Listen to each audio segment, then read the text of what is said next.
1963 split window coupe.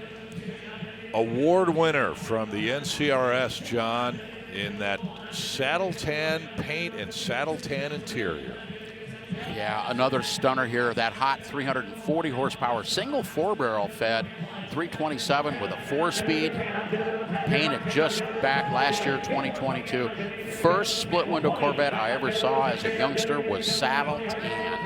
Every time I see one, it just takes me right back to that day. Probably would have been late 1962.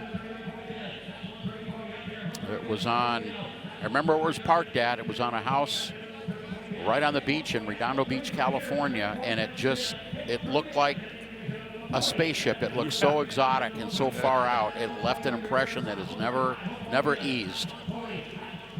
The first one I ever saw, same color. I was in the 7th grade.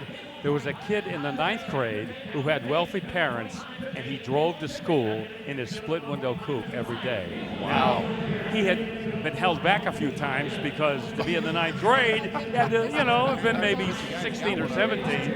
But all the kids in school said, I got no hey, angle. here he comes. Here comes the kid with the Corvette. And I'll never forget it.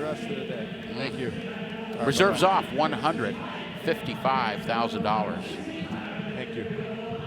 And I want to bet the Goldline tires work great. Keep in mind the Goldline tires were available 2 years, 65 thank you. and 1966, but they work on this 63. Sure. Wow,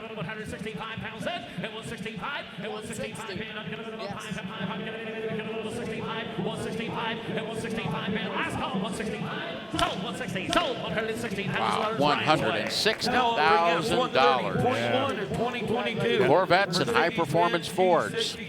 You're right about that 340 horse small block, little screamer. Yeah.